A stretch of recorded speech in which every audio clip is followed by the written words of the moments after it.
All right, let's talk about living to 100. We've all thought about it, right? But what if I told you that some of the classic advice might actually be wrong? Today, we are digging deep into the data to find out what really separates the centenarians from the rest of us. Okay, let's kick things off with a pretty wild number. 50%. I mean, just let that sink in. That's the growth in the U.S. population of people aged 100 or older in just a single decade between 2010 and 2020. Yeah, the 100-plus club is getting a lot bigger really fast. So that's the big question, isn't it? What is their secret? Is it all in the genes? Is it what they eat? Or just a state of mind?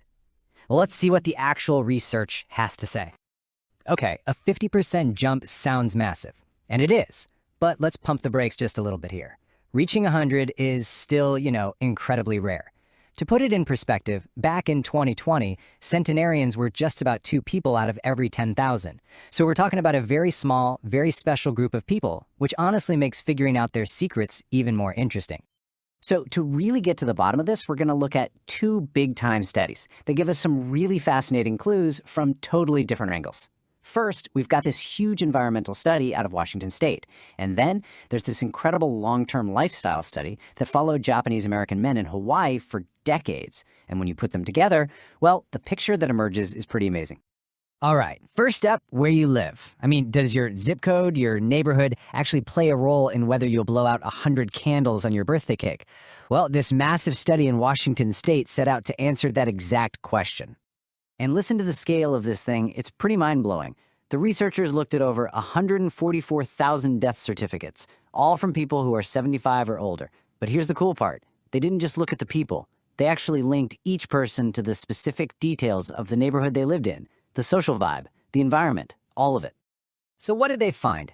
Well, at first, a lot of it seems pretty intuitive, right? Stuff you'd expect. Living in a neighborhood where you can easily walk around, that's got a higher socioeconomic status, and is just generally more vibrant. Yep, all of that seems to give you a real boost toward living longer. No big shockers there. But stick with me, because this is where the story takes a turn. Okay, so we've looked at the world around us. Now let's zoom in a bit, from the environment to our own personal habits, heritage, and health. And to do that, we're going to turn to this other incredible study, one that followed a group of guys for decades. This one's called the Kuakini Hawaii Centenarian Study. And what makes it so powerful is that it was longitudinal. That's just a fancy way of saying they followed the exact same 3,734 men over many, many years. It's like watching a movie of their lives, which gave researchers this amazing window into what actually predicts who makes it to extreme old age. And what did this study find? Well, again, a lot of it lines up with common sense. Things like having a dad who lived a long life, that's a good sign. Having strong friendships and social support, check. Healthy habits, not smoking, not overdoing it with the drinking, check.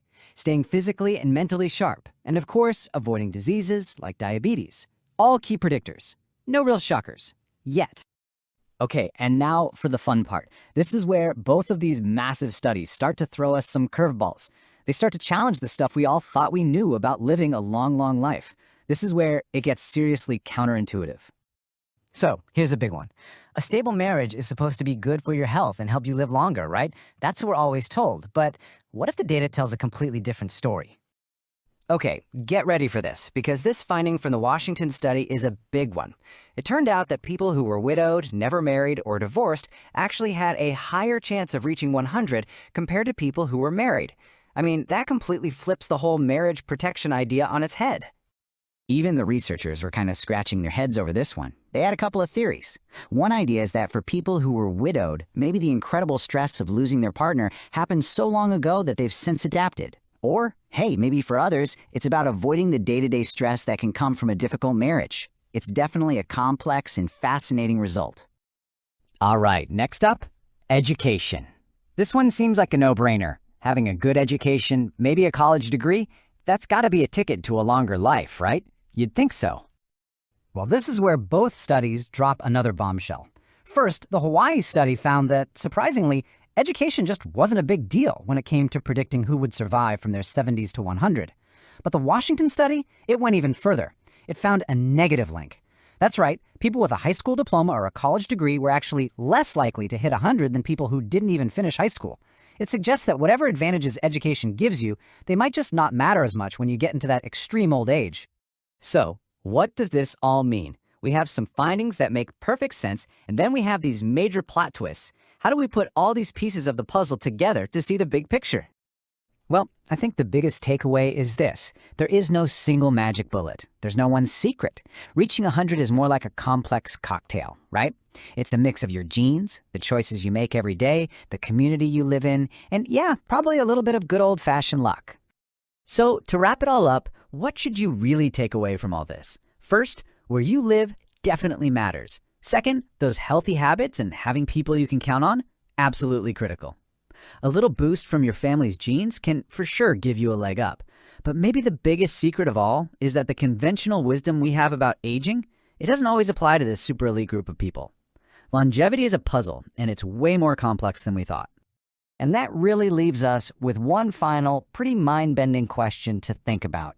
As science keeps unraveling these secrets of aging, and as that 100-plus club keeps growing, are we heading for a future where 100 just becomes the new 80?